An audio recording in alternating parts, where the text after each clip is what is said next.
Hello everyone, welcome back to video. इस video में हम लोग बात करेंगे आपको जोसा काउंसलिंग में अगर कोई सीट मिला है तो आपने विथड्रॉ कर लिया, फिर एग्जिट कर दिया, फिर कोई सीट कैंसिल हो गया, या फिर आप सीएसडी काउंसलिंग में पार्टिसिपेट करो तो किस किस केसेस में आपको कितना रिफंड मिल रहा होगा। ओके, आपको रिफंड मिलेगा कि नहीं मिलेगा, सारा कुछ डिटेल आपको इस वीडियो में हम लोग बात करेंगे कि रिफंड पॉलिसी क्या है इस बार 2024 का latest refund policy. Okay, so video को लास्ट तक जरूर देखेगा, बहुत इंपॉर्टेंट वीडियो है क्योंकि बहुत सारे लोगों को पता नहीं होता है कि रिफंड मिलेगा कि नहीं मिलेगा।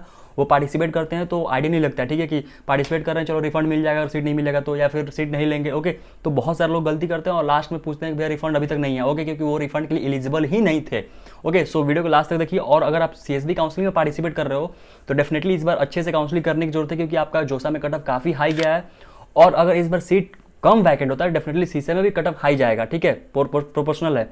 और इसके लिए आपको अच्छे से काउंसलिंग करनी है, अच्छे से चॉइस फिलिंग करनी है। उसके लिए आप सीएसडी काउंसलिंग का हेल्प डेस्क जरूर ज्वाइन करिएगा, नीचे डिस्क्रिप्शन लिंक शेयर करती हूँ, उसमें आपको आपके रैंक के अकॉर्डिंग, आपके कैटेगरी, आपके होम स्टेट के अकॉर्डिंग आपको चॉइस फिलिंग मिल रहा होगा पर्सनलाइज। ओके, तो जरूर ज्वाइन करिए, काफी ज्यादा हेल्प मिलेगा आपको। ओके, अब बात करते हैं कि किसको रिफंड मिलेगा। पहले आईआईटीज की बात कर लेते हैं कि मान लेते हैं कि आपको जोसा में आईआईटी अलॉट हुआ है, ठीक है, और आपने विथड्रॉ कर लिया तो फिर उस केस में तो आपको रिफंड मिल ही जाएगा। तो रिफंड में क्या होता है कि विथड्रॉल मतलब राउंड 5 से पहले करना होता है जो आईआईटीज के लिए, ठीक है। तो उसमें 5000 आपका प्रोसेसिंग फी है जोसा का, और प्लस विथड्रॉ करेगा तो 2000 एक्स्ट्रा और कटेगा, मतलब टोटल 7000 आपका डिडक्ट हो जाएगा। इसी में एक और केस है कि मान लेते हैं जोसा में आपको आईआईटीज कोई भी आईआईटीज मिला XYZ, ठीक है, और आपने क्या किया कि फिर सीसे में भी पार्टिसिपेट कर गए, आपने ये जोसा वाला सीट रिटेन किया है, मतलब कि राउंड 5 तक आपने विथड्रॉ कुछ नहीं किया है। ओके, और फिर आप सीएसबी में पार्टिसिपेट कर गए और उसमें आपको एनआईटीज में एडमिशन मिल गया, ठीक है। तो उस केस में क्या होगा कि आपको जोसा वाला पैसा जो है एडजस्ट नहीं होगा सीसा में, ठीक है। उस केस में आपको जोसा का अगर आपको रिफंड चाहिए तो वो जो एडमिटेड इंस्टीट्यूट है ना उसको कॉन्टेक्ट करना पड़ेगा। अगर वो रिफंड कर देंगे उनके पॉलिसी के अनुसार तो फिर रिफंड मिल जाएगा, अदरवाइज रिफंड नहीं मिलेगा, ठीक है। समझ में आ गया। अब दूसरा केस मान लेते हैं कि आपको जोसा में कोई सीट मिला है, ठीक है, और एनआईटी प्लस सिस्टम, उसमें तो आईआईटी की बात कर लेते हैं, ये थे, इसमें एनआईटी प्लस सिस्टम बात कर लेते हैं। जोसा में आपको सीट मिला है एनआईटी प्लस सिस्टम में, अगर आपने विथड्रॉ कर लिया या फिर कैंसिल हो गया, पहले विथड्रॉ की बात कर लेते हैं। विथड्रॉ किया तो आपने 5000 प्लस जोसा का और 2000 आपका विथड्रॉल चार्ज वो 7000 कट करके बाकी जो है आपका फी रिफंड हो जाएगा। और मान लेते हैं कैंसिल हो गया तो इस केस में भी आपको जोसा का जो प्रोसेसिंग फी है वो डिडक्ट हो गया, बाकी पैसा रिफंड हो जाएगा, ठीक है। अब इसमें क्या है कि जोसा में मान लेते हैं आपको सीट मिला, ठीक है, आपने सीट एक्सेप्टेंस फी पे किया, पार्शियल एडमिशन फी पे करके आपने इसको कंफर्म कर लिया, और आप सीसेब में पार्टिसिपेट कर रहे हो, ठीक है। तो सीसेब में पार्टिसिपेट करोगे, राउंड 1 में आपको मान लेते हैं सीट अपग्रेड नहीं हुआ, और या फिर सीट अपग्रेड हुआ, मतलब कोई आपको सीट रिटेन है, ठीक है, आपने जोसा वाला रिटेन करके सीसेब राउंड 1 में पार्टिसिपेट किए हो। तो अगर आपको रिफंड चाहिए, ठीक है, मान लेते हैं कि सीसेब 2 में भी आप जाना चाहते हो, तो आपको सीसेब 2 से पहले ही आपको डिसीजन लेना पड़ेगा, क्या, या तो सरेंडर करना पड़ेगा या फिर आपको विथड्रॉ करना पड़ेगा, तभी जाके आपको रिफंड मिलेगा।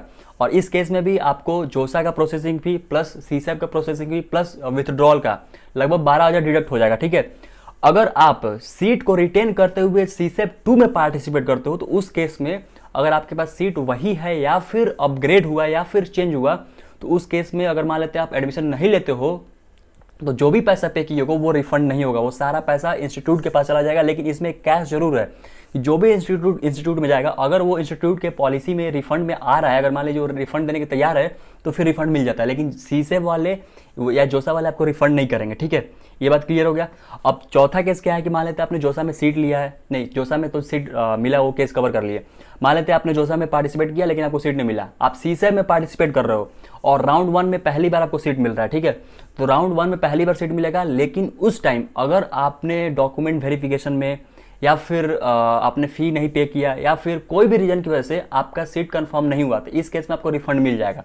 और अगर मान लेते हैं कि आपने सीट कंफर्म कर लिया, ठीक है, और डॉक्यूमेंट वेरिफिकेशन होकर सारा कुछ करके आपने सीसेब राउंड 2 में पार्टिसिपेट कर रहे हो, तो इस केस में अगर सीसेब राउंड 2 में कोई भी सीट अलॉट होता है तो उस केस में आपको सीट लेना पड़ेगा, रिफंड नहीं मिलेगा। इसका मतलब क्या है, कंक्लूजन क्या है कि सीसेब 2 में अगर चले जाओगे और आपने कोई भी सीट रिटेन किया है तो उस केस में आपको रिफंड नहीं मिलेगा।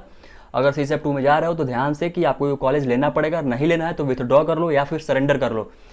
विलिंगनेस के बारे में डिटेल में एक वीडियो बना दूंगा, अगर आप लोग बोलोगे कमेंट में। ओके, आई होप आपको अच्छे से क्लियर हो गया होगा रिफंड पॉलिसी, कितना पैसा डिडक्ट होगा, ठीक है। मैंने बता दिया, प्रोसेसिंग फी 5000 है आपका जोसा का, आपका प्रोसेसिंग फी सीसर का 5000 है और 2000 विथड्रॉ करोगे तो उसका अलग से कटेगा, ठीक है। तो लगभग 12,000 के आसपास आपका पैसा जो है डिडक्ट करके बाकी पैसा रिफंड हो जाता है। ये था प्रॉपर आपका रिफंड पॉलिसी लेटेस्ट वाला। आई होप आपको अच्छे से क्लियर हो गया होगा। कोई डाउट होता है मुझे कमेंट करिए, इंस्टाग्राम में पूछ सकते हैं। और जो लोग भी CSB काउंसलिंग पार्टिसिपेट करना चाहते हैं जरूर ज्वाइन करिएगा CSAB help desk. Okay, so thank you so much.